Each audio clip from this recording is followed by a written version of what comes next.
I am, yeah. I'm coming from Serbia, so Serbia is cold country. We have all 4 seasons, but it's not too bad. Yeah. Yeah, it's very similar weather actually, Really? like in Ireland. Yeah, it reminds me a lot. We have a lot of rain around this time, and then snow starts slowly around the end of November. So yeah. Yeah. Yeah. Is it like a place, like, do you go skiing? Yeah, absolutely. We have a couple of mountains in the south, so it would be like Kopaonik and Zlatibor, if anybody is interested. Promoting my own country. Good. But yeah, it's pretty nice, and it's cheap. It's much cheaper than Austria or Switzerland, for example. It would be much, much cheaper to ski there or do snowboarding as well. Is it difficult to travel to Serbia? From Ireland, yes. Well, I wouldn't say it's difficult. I mean, you do need to make connection flights. So I would say Amsterdam would be the best connection, because it's the least wait. I would say maybe 50-minute wait to connect the flights. And if you buy the ticket with the same airline, you would be perfectly fine. And then obviously you would fly to Belgrade, the capital. And then from there, you would need to catch a bus or something to the south. So that can be a bit of an issue if you're not really familiar with the country itself. Yeah. But you can find a way. And if I'm going skiing, when would be the perfect time to be going skiing in Serbia? January, I would say. Yeah, January. It's lovely as well because it's our Christmas time, because we are Orthodox, for example. So we celebrate Christmas on the 7th of January. So this is the very lovely time to be there. Like everything is lit up around the city. It's so beautiful. And okay, not everything works around the holidays, but we have only 2-3 days that we don't work, and then everything else opens up. And similarly, like here, very, very similar. Even I'm not sure if we've started the podcast yet today, but assuming that we have, Ross is shaking his head. It's all a podcast. It's all proper Truman Show going on today. Thanks so much for doing this, Anja. Really, really appreciate your time. Thank you for having me. Is it an incredibly different place, Serbia, to Ireland? Well, for me, yes, because there is so much more opportunities in Ireland than in Serbia. Economically and politically speaking, Serbia is quite not good at the moment. So I would say for me, when I moved here, it was a big step in a good way. So I felt like I didn't finish any college or anything like university-wise.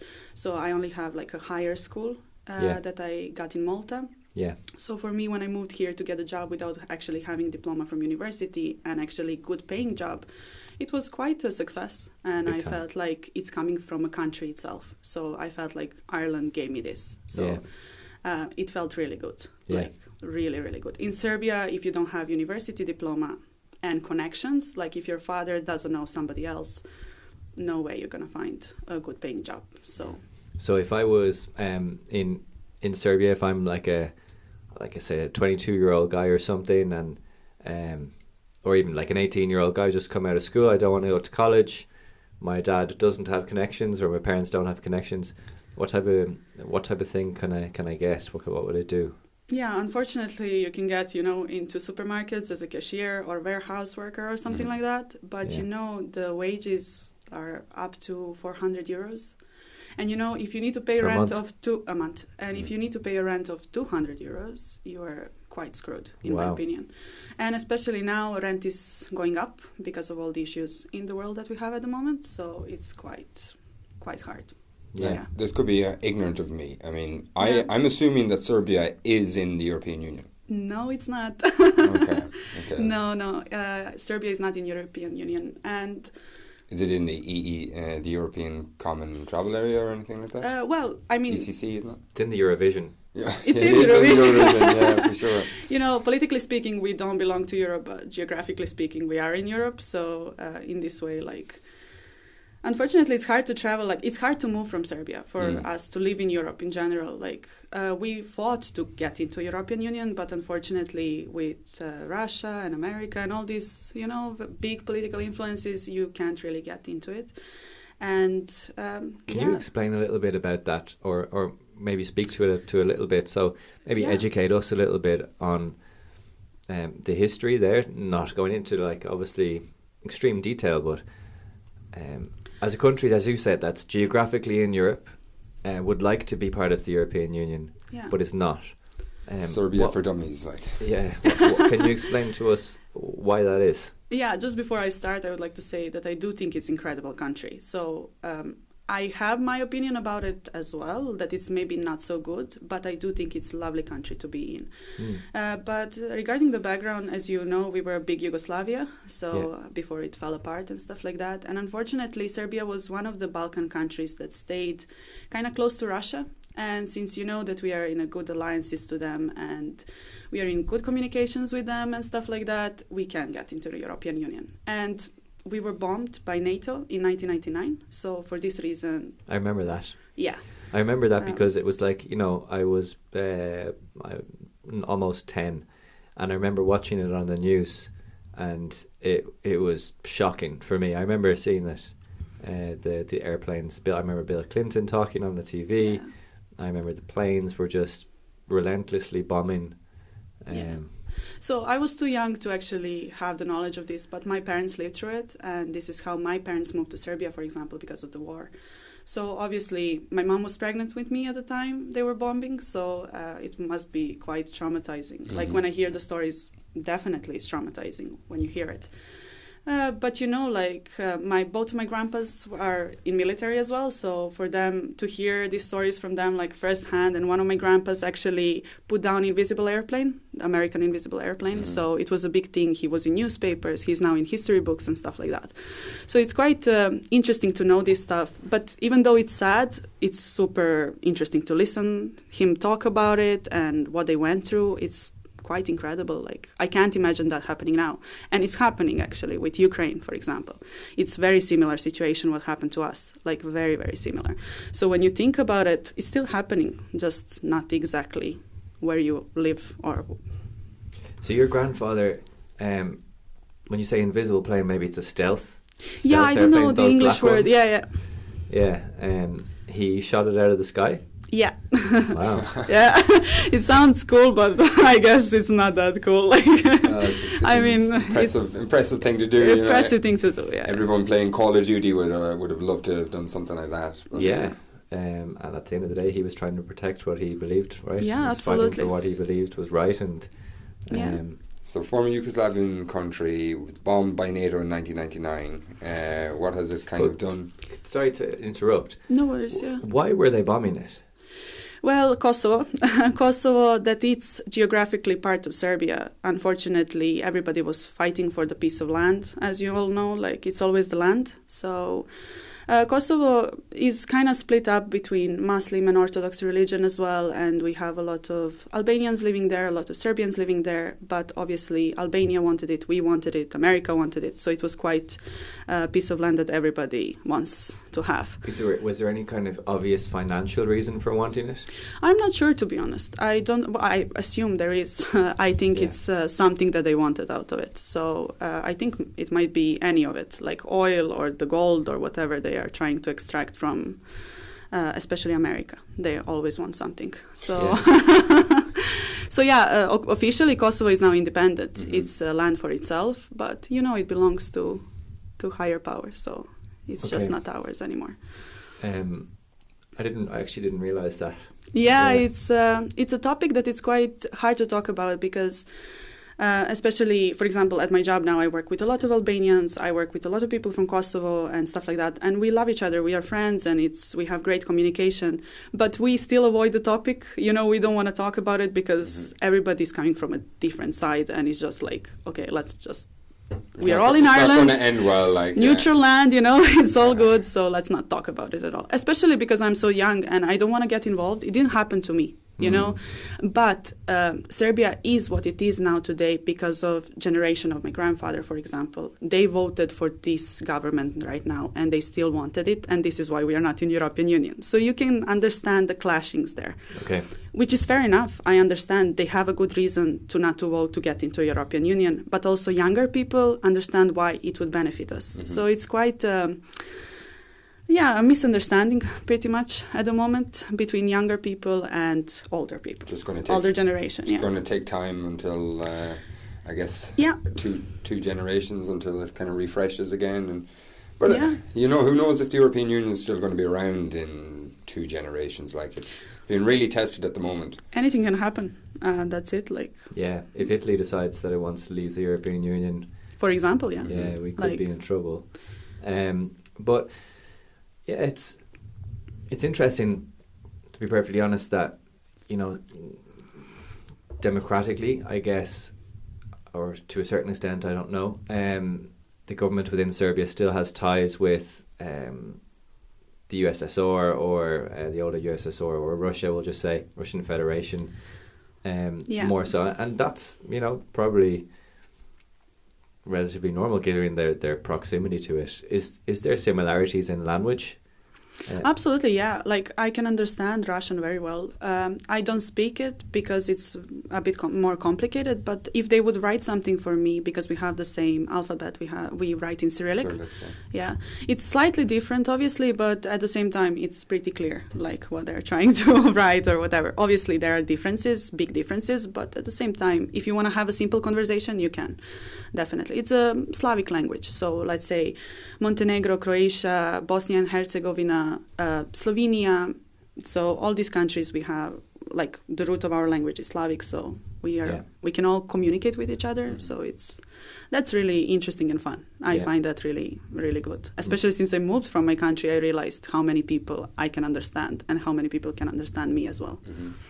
Has your friend group is your friend group mainly made up of Irish people, of people from other Slavic countries, or have you kind of extended more towards the western side of Europe, like French or Germans?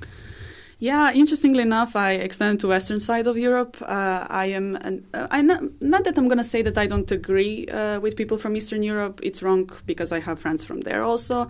But I do agree with cultures like France, Italy, Spain, Ireland as well. Very interesting. I have a lot of Irish friends as well. So I like this mindset much more. And I do feel that I'm part of it. And they made me feel like I'm part of it, which I really appreciate that. I've been living here only 2 years and a half, and I feel home. So it's really good to feel that in a way. Yeah.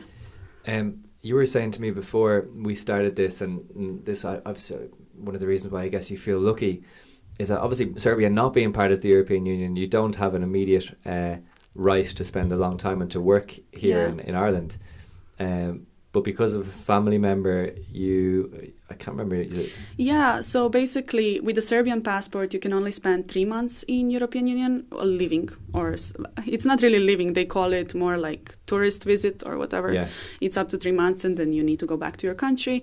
However, my mom is Croatian, so she has Croatian nationality. And for this reason, I'm allowed to have one as well. Yeah. So I must say I'm really happy about it because I feel very lucky and privileged as well because not many people in Serbia can have that. So there is a lot of families that have the Croatian origin, and for this reason they can come in Europe and stay here and work and study as well, which is great. Yeah. So that's how I have Croatian passport pretty much because of my mom.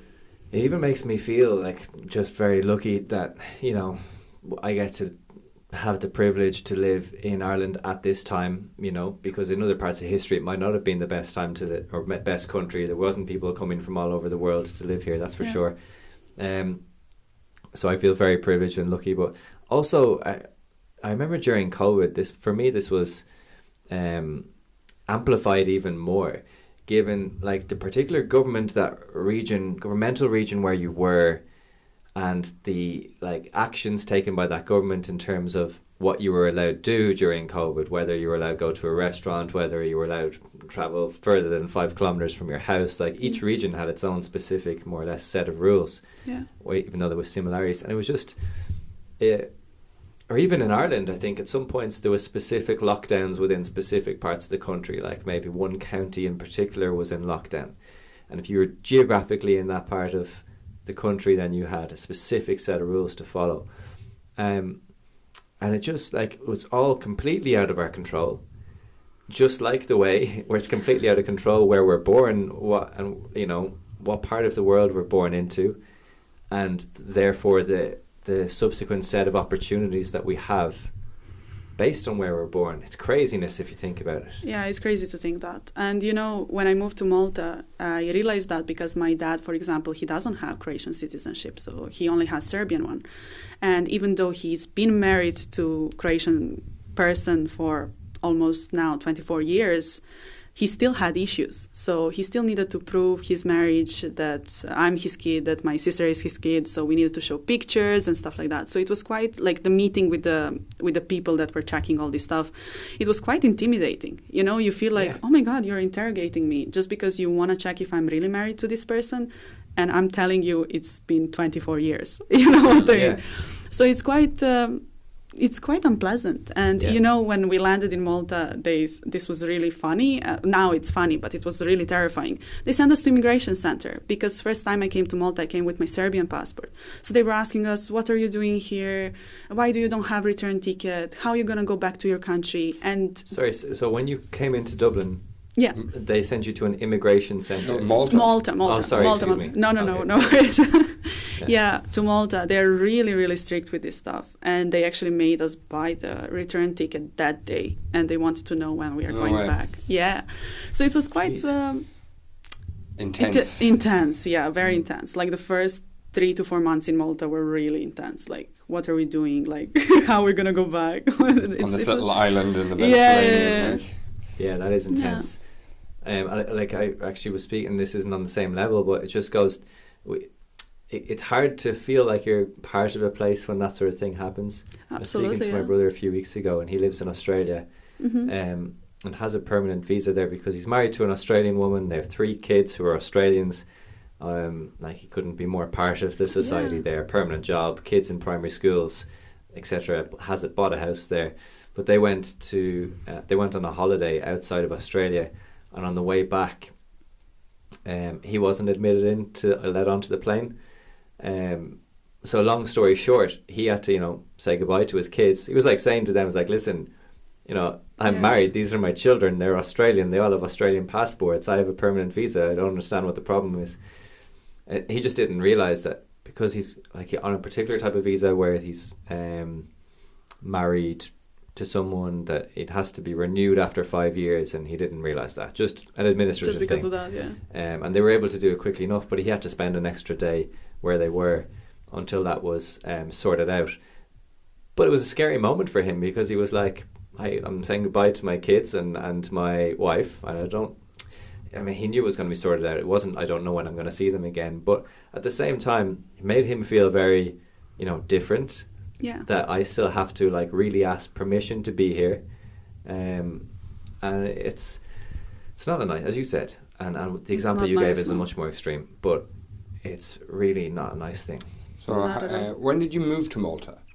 I moved to Malta in 2018, so summertime, around that time, I remember because I was on summer vacation from school, and it was just pretty much like a trial to see the country and to figure out the jobs and to see how everything works. So we didn't actually have a plan. And for me, I was still in school and I needed to go back. So I knew that I'm going to go back to Serbia and drop out of school or whatever I needed to do. So everything needed to be still sorted out. And my mom and my sister were still in Serbia as well. So we went there, we figured things out. I came back to make my Croatian passport, to fix that and to fix my documents and everything. And then I moved back and started studying and stuff like that. So it was quite okay from that point on. For me, for my dad, he couldn't leave the country for 6 months. So until he was waiting for his paper and his ID card that proves that he's married to my mom and stuff like that. So it's quite scary because you don't know what can happen in those 6 months, and unfortunately his father died, for example, in those 6 months. So my grandpa. So he couldn't go back, and it's absolutely devastating knowing that. Obviously, after 6 months expired, he went there, but it's just horrible knowing that if you leave, you can't come back. So, and he had a job, very good job at that point, and everything was kind of getting better, but just because of that one document that he was waiting for, you can't leave, And so, you were there in 2018, and you've been here since 2020. 2020. So you only had about a year and a half, 2 years maybe? No, sorry, not 2018, 2017. Sorry. 17. 17, well, sorry, that was my mistake. Still, you only had about 2.5 years. To figure out everything. And you've been 2.5 years here in Ireland. Well, So, your time in Malta seems to be a bit of a stepping stone. What did you learn anything from your time in Malta that you were able to apply when you moved to Ireland that made things a little bit easier to kind of integrate? English. Fair enough. English, yeah. And how to get out of my comfort zone as well. It was a huge step for me because, you're surrounded by one culture your whole life. And then you move to this island that is so international, so many people coming for Erasmus, for example, and stuff like that. And you're just lost and you don't know what to do.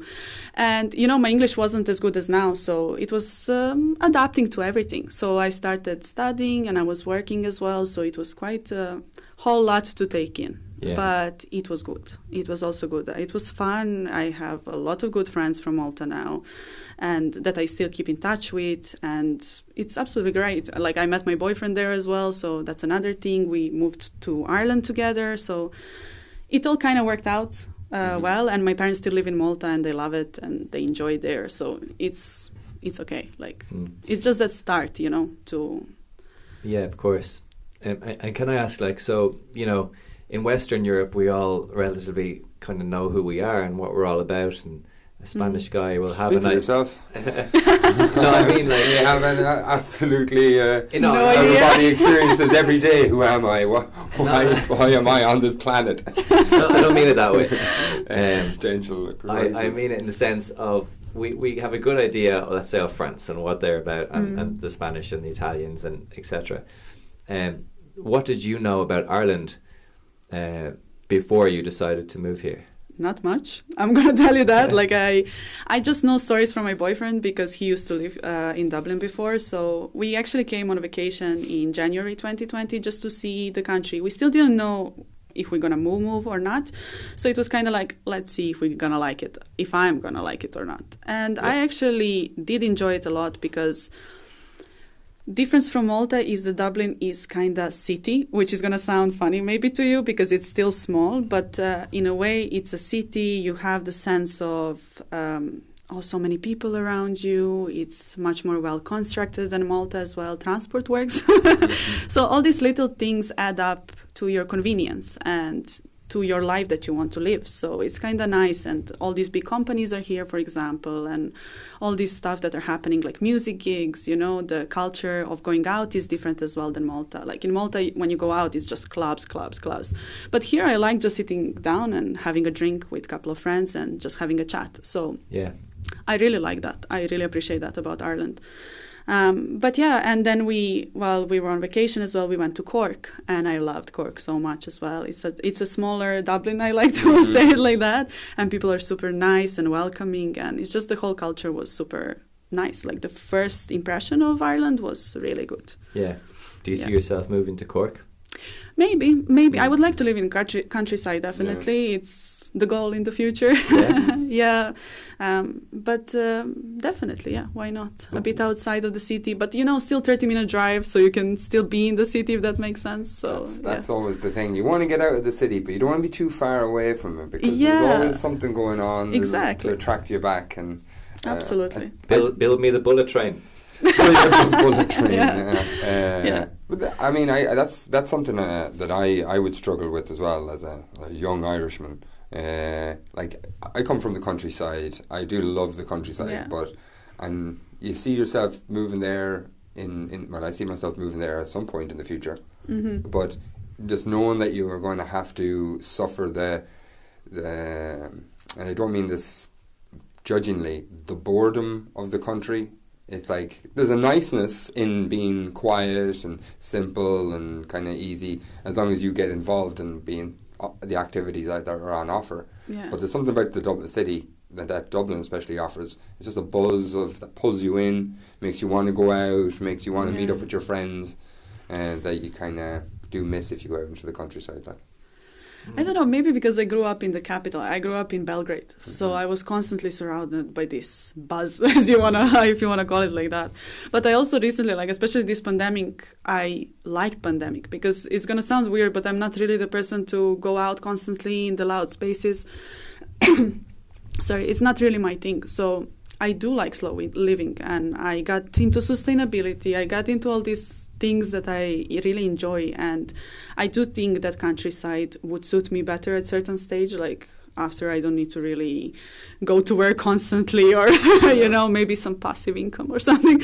But in that way, like just something that can slow it down a bit. And yeah, for whatever reason, and if like I'm 33, Ross, you're 29. 29. So probably if you asked me when I was Ross's age, and definitely even up until a couple of years ago, I would have said there's absolutely no hope in hell that I'll ever live in the countryside. Yeah. But now, for some reason, it's something that, and I don't have the experience of growing up in the countryside. I'd spent my summers there, but as a kid, but that's totally different. So I don't really know what I'm talking about. Yeah. But I kind of have a little bit like you, the idea of being able to disconnect. So sometimes when I'm particularly busy in work or doing other things and helping out at weekends and all the different things that I do, I find it's manic, and I'd love to have a space where you'd have to, I don't know, go out and fix the fence is the job for the day, and just that's not in a computer, or it's not like talking to people, it's just something, I guess more natural or within nature. Your activity to spend your day off or whatever makes you happy in general. Exactly. So whereas before I would have thought exactly the same as Ross, where there's not enough restaurants, there's not enough pubs, there's not enough things to do at night time, I'd actually I'd have a totally different mindset now in the sense, I don't want any of that. I want to do stuff in the house or around the house, and I don't know. Yeah, I like to say that I'm an old soul because I spend my evenings reading a book, It's my really thing. Yeah. Which, listen, I go out and with my friends, especially my friends are super different than me. Like, oh, let's go out, let's go clubbing, let's do this, let's do that. And I'm like, I think I'm going to, cover myself in a blanket and just read my book, and that's about it. But drink outside, yes. Having a chat with people always. But sometimes I just like quiet. What type of books do you like to read? Everything. I like really... I got really into Japanese literature when I was teenager. So from that point onwards, Haruki Murakami was my favorite writer. I love him so much. I wish I can meet him in person as well. Like that non-realism type of books were really attractive to me for some reason. And it calms me down, weirdly enough. Yeah.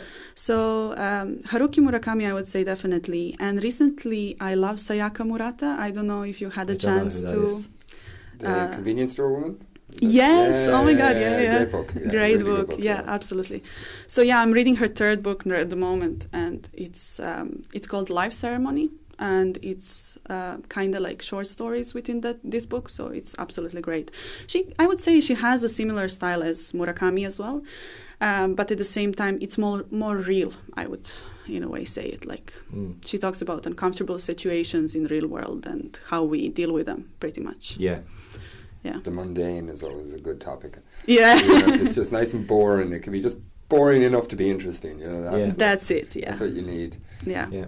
What do you get from reading books? Like, what do you think are the benefits?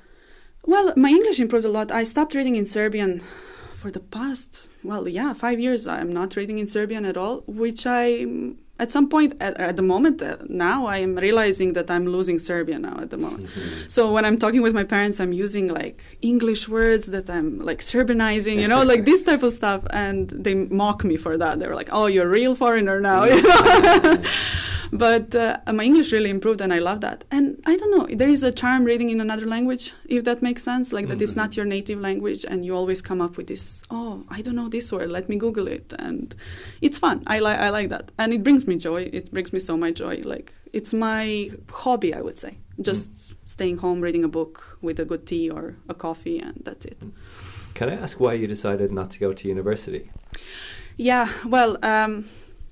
I didn't see the point, if that makes sense. Yeah. Unfortunately, I started studying in university in Malta, media and communication, actually, and because I wanted to be a journalist. And it's still something that I really like because I used to write for theater in Serbia, and I am really into writing a lot. But unfortunately, I realized that I'm not going to have much money out of it. And especially coming from Serbia, it's not something that we encourage the kids to do. Like writing and journalism and all these things. It's not something that parents would be proud of you not to... safe. no, it's not secure, safe. Secure, yeah. Yeah, and in Malta I found like, oh my God, finally I'm going to study media and communication. I'm going to be happy about it and blah, blah, blah. And then I went into university, and even though they say that they are international university, they were mostly talking in Maltese. And this was the barrier that I started feeling anxious. I was a bit depressed as well. I didn't find myself really part of the group. Yeah. Because even though I would remind the teacher, hey, can you switch to English? Then he would just talk for 5 minutes in English and then switch to Maltese. And that just disappointed me altogether. And I dropped out and I started working full-time and I started studying part-time business leadership and management. I know, it's not it's a big change, but I realized, okay, if I'm going to study something, let me study something just to have paper, and that's about it. And I'm not going to lie, that paper got me the job that I have today, and don't get me wrong, it's not useless thing to do. It's kind of like certificate for business leadership and management, and it's pretty good, I'm not going to lie, but it's not my passion. So it's definitely not something that I want to do my whole life. Writing is still something that I do enjoy and I really love. And it's still something that I do, but for myself, if that makes sense, yeah. And what sort of stories would you write? Are they fantasy? Are they about the mundane? Are they about... No, I don't know if I was influenced by Haruki Murakami or something like that, but as you said, just everyday life. I like to write about other people as well, like just... because I got in sustainability and fashion as well, I realized that I want to do like a mini interviews with people just about what they think about nature, how is their life, how they want to go into slow living and stuff like that. So that was the idea that, well, it is still the idea that I want to do, like create a website just that can be about sustainable fashion eventually, and just do like a mini interviews with people on how they manage their lifestyle and how they want their lifestyle to be, for example. I've never heard of slow living before. No? What is that exactly? Yeah, well, slow living, well, depends what it is for you, I guess. Everybody has their own idea. But I would say it's just not having that buzz all the time, I guess. I'm going back to that word, yeah. Oh, yeah, that's what I mean. Just as you said, like painting your fence and or having your plants in your garden and taking care of them. Taking care of the world around you as well, which we don't do enough, I believe. Yeah. Well, you know, all this story about climate change and all these things that are happening around us. I think people, because of this constant buzz, because we are constantly busy, we go to our office and we work, we don't think it's serious. We put it in the back of our minds and we think, okay, it's fine. It's happening, but it's not going to happen to me, so who cares, you know? But I do care, for example. I do want to make a change, even though I know that me, myself, and I won't make huge impact. I do think it's part of the impact that later on might mean to somebody. Yeah. But yeah, it's scary. We live in very scary times, not just nature-wise, but war-wise and politically and economy-wise. So it's hard, but if we just put a little bit of thought into it, we can do something, definitely. It's about being in the moving somewhere or starting a new career or deciding to take action against, let's say, climate change. Everything requires a conscious effort and to try and be in the moment as much as possible when doing things. Yeah. We all have that kind of state of mind that, you know, I'm shocking for it. Like, you'd be walking down the street, you might be smoking a cigarette, and you just drop it on the floor, and then you walk by it, and then you see a bin, and you're just like, fuck's sake, I can't believe I just threw the thing on the floor. And I'm not proud enough to walk back either, pick it up and put it in, and just keep walking. So even just trying to keep things to the front of the mind, it's so hard to sustain. If you're talking about sustainability, you know, it's hard to keep that. I'm always remembering this, and this is the new me that I'm trying to harbour. What tips and tricks do you think you have learnt? You said you practice yoga before we recorded. What kind of tips and tricks do you know or have learnt over the years that keep you focused on the tasks that you're trying to do? Well, I don't think it's about motivating yourself, you know, like you just need to be consistent and you need to get into part of your routine, make it part of your routine. make part of your routine to wash that yogurt cup and put it in the right bin. You know what I mean? Don't be like, oh my God, I'm so lazy, I don't want to do it. Okay, we are all lazy, and that's not an excuse. And when you put it in your mind that that's not an excuse, you're going to do it. And I do think it goes back to your moral choices. Like, I don't know, I was reading this book recently about veganism, for example, and the guy was just saying, it's your moral choice. Nobody cares if you're going to be a vegan or not, but it's what you feel inside. So if you're morally correct, under quotations, it doesn't necessarily need to be your moral conduct, but it's mine, for example. So I'm going to try and drink that oat milk, for example, you know, and stuff like that. But I do think connecting with nature and seeing how nature is working around us can really help you out realize, okay, I don't want to ruin this for myself. I really like it. And I do think Ireland is a good place to realize that, because Ireland has great hiking places, has great nature around us. You know, you can see cows in the field, you can see sheep in the field and all these animals, and you just realize, okay, I'm ruining everything around me just because, you know, I put that cigarette on the floor or whatever. So whatever it is for you, it can be anything. But a lot of people ask me like, oh, what can motivate me? A lot of my friends, for example, how are you so good with it, and how to motivate myself? It's not about motivation. It's just about being consistent and putting it in your routine. Like exercising or anything that you do, like yoga or going to the gym. If we can go to gym every day, what's stopping you to washing that cup every day either, you know? Yeah. So, yeah. Yeah, I think, you know, especially I've grown up in the city, and if I think of, I'm very disconnected from nature, very disconnected, compared to my, say, grandparents, or even like, I remember, you know, my aunts and uncles obviously still live in the countryside, and for me, winter was always an inconvenience, you know. Bloody hell, it gets cold, and for me it gets really dark. And you know, it's dark when I go to work, it's dark when I come home from work. And my auntie, she was talking to her one time, and she was like, oh, winter is beautiful, isn't it? And I was like, what? She's like, it's a time just for rest and connecting with yourself. And what did she say? And you know, you see the circle of life, you know, everything dies, and then it comes back again, and it's just a beautiful circle of life. And I was like, okay, she's not a complete hippie. She's a nurse, worked in a hospital in the west of Ireland, but had lived in the countryside her whole life, and had a much stronger connection to nature than I had. And maybe she was I'm sure she was putting a positive slant on it for my say. I was probably complaining about winter or whatever. But I would have never thought of those things, because... Yeah, it doesn't pop up in your mind at all. No. You need to put yourself in that situation. Like, she lives in the countryside, you said, so she's every day surrounded by these things. She walks around, exactly, and, you know, has to deal with that every day. And I think going back to living in the countryside, some part of me is that's what I would actually like to kind of connect more with that. And I think cities are a big issue with sustainability as well. I think it's much more difficult to be sustainable within a city than it is, and that's just my opinion that I've come up with right now. It might not make any sense, but I think we're you know, the term rat race, we're in a rat race here, and everything is quick and fast or buzzed, as we talk about, like whether we're on coffee or alcohol or gym workouts or whatever it might be.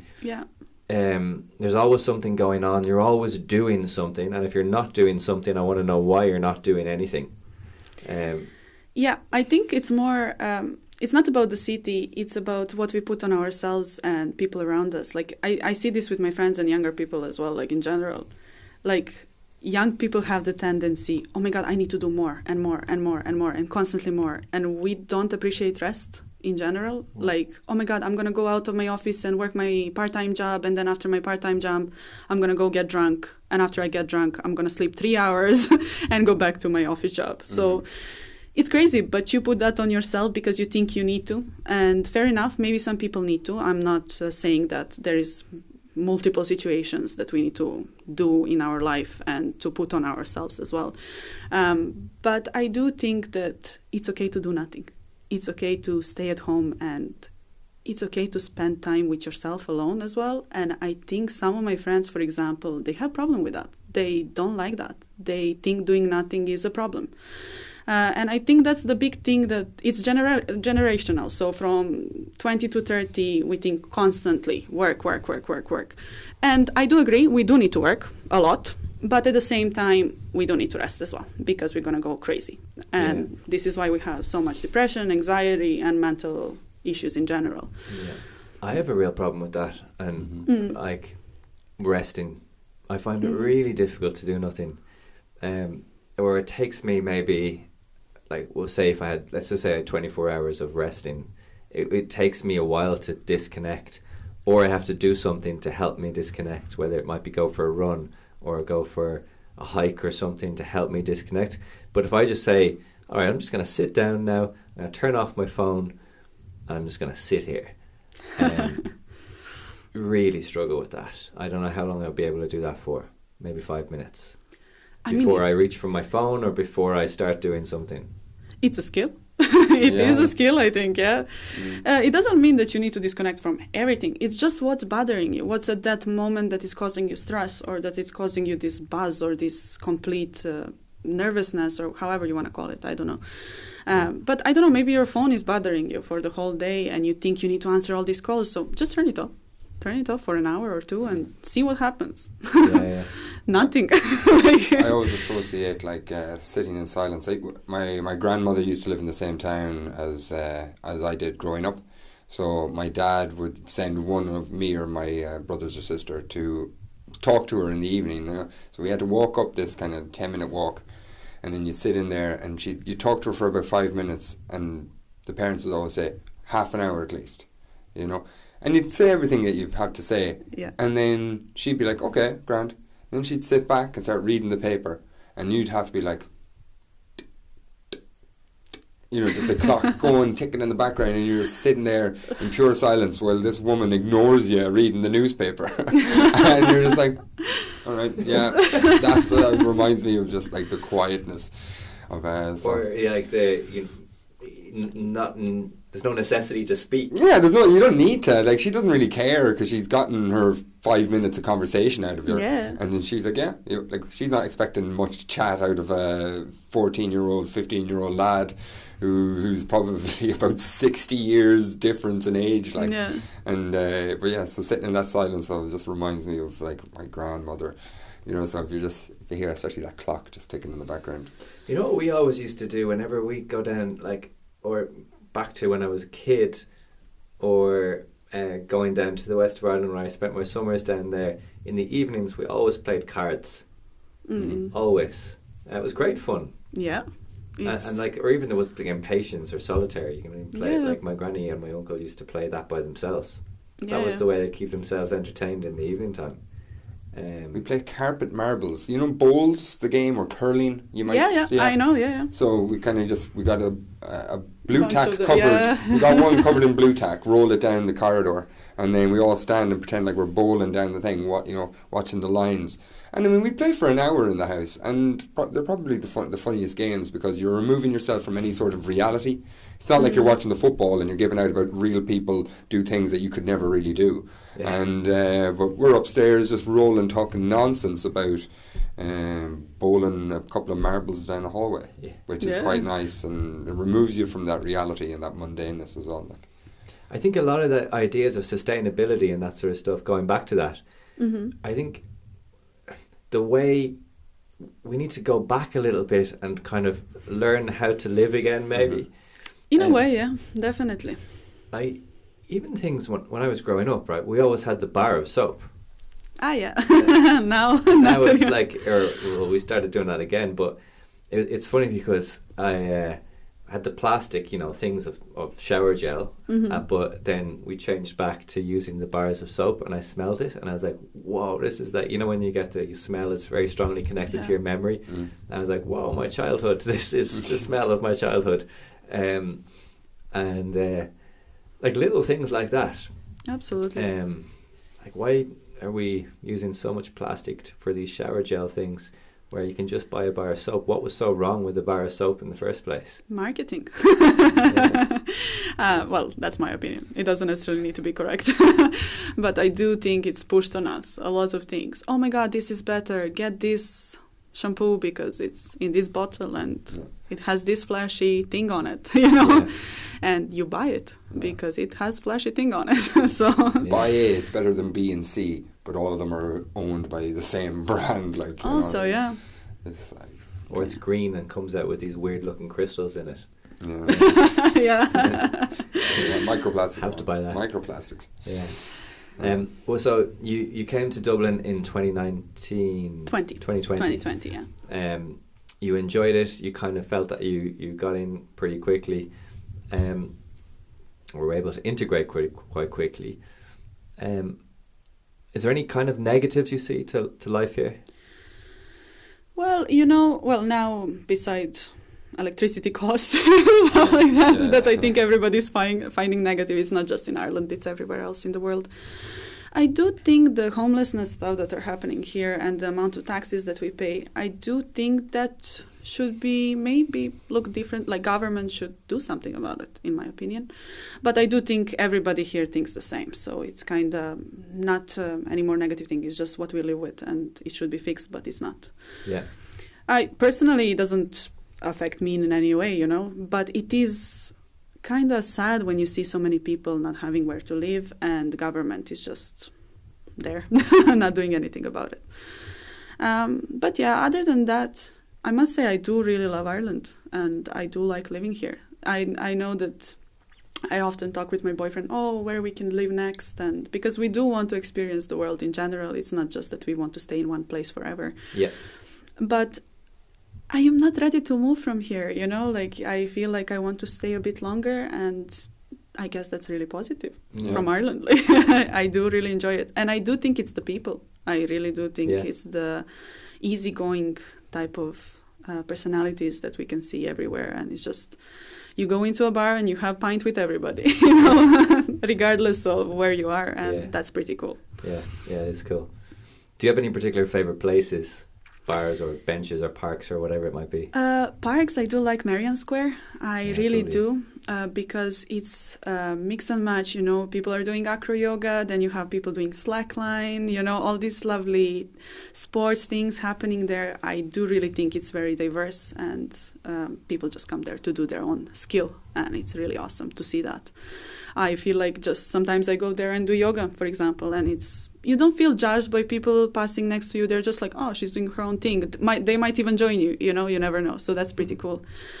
So parks, Marion Square, and like places to go out, I would say Bonobo is pretty cool. Mm-hmm. It's in Smithfield. They have amazing pizza and drinks. I really love that place. So, yeah. Bonobo is cool. Yeah, sorry? It's really cool, that place. Yeah, I love it. I love their garden during summer. So nice. Yeah, it's a really nice little beer garden, actually. Yeah. And they have cover. Yeah. So when it does rain, they can absolutely can cover it up. Yeah. If you were chatting to someone who was about to move to Dublin, who was thinking of moving here, maybe they were on Zoom to you or you're calling them or whatever, what little bit of advice would you give them before they moved here? Look for a place to live.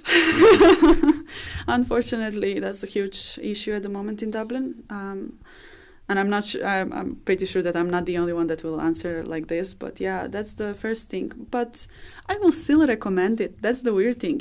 As much as it's hard to find a place to live, and maybe at the moment it's hard to find a job even, I'm not sure. But I would still say come. I still say come here and live. We had as well a friend that was staying with us for a couple of weeks, and we gave him our couch pretty much until he found his place and stuff like that. So I do think it's worth coming here and still finding the place. I know it might be hard for the first 3-4 months even, but it's manageable, it's doable. You can still do it. The cost is high, I'm gonna say that. So whoever wants to move here, they need to be ready to give a lot of money for rent, for the bills, for lifestyle in general, I would say, because pint, it's up to €8 now, so even more. Crazy. Yeah, so if you do like to spend, maybe just think twice before you come here. How much would you recommend someone bring before, if they have, oh my God, if they have no job? Oof. What do you think? Let me think, because I need to count now. Well, 5,000 minimum, I would say, and that's not enough either. Like, I would say you would be poor for a while. Yeah. Yeah, so I would say, like, if they are comfortable living, like, you know, in a poor way, like just getting by, that's fine, and not going out for the first, I don't know how many months until they get the job and start actually getting the salary. But it's manageable if they really want to do it, and if they are young, in their 20s, let's say, why not? Yeah, probably you'd get 2 months. 2 months of living, for sure. Like living frugally, as you say, like not going out or... Exactly. Yeah. On 5,000? I'd say so. You'd get, I don't know what your rent, let's say, you live in a... But if you're temporary accommodation, it's going to be even more expensive. You know, depends what they're paying for. Do they just want a room, or they want an apartment, 1-bedroom apartment, or the studio? Like 1,500 for sure, you know, and then you need to pay deposit as well, so that's 3,000, and what's left? 2,000 to live. It's you know, like we are getting there already. So it's yes, it's so expensive. But like, listen, as you say, once you get a job and get yourself on your feet, absolutely, get all of that kind of crappy stuff out of the way, setting up bank accounts, getting jobs, getting accommodation. Yeah, I'd say like my little thing just from doing this podcast and speaking to so many different people is the first few months are going to be hard. Get through the first few months, and if you can get through them, you know, without taking too many punches in the face or bruises along the way, you'll really start to enjoy, let's say, from 8 months on, your life here. Like, because in reality, like, no, I'm being extreme, obviously you're going to have great times in that 8 months, but getting set up, particularly if you have to go through things like getting a visa and all of that. We've spoken to people like Rubina from India, who she was just like, you have to be so incredibly patient with the GNIB services and getting your visa and your administration, and you can't leave. And you know, Melinda was looking to travel outside of Ireland but couldn't. So that must be so annoying and so frustrating. And again, goes back to the conversation we were having at the start, where it's just about where you were born at the end of the day, which is madness. But anyway, it's Anja, it's been really like great talking to you. I've really enjoyed it. Thank you guys for having me. It's been a pleasure as well. And thanks everybody for listening.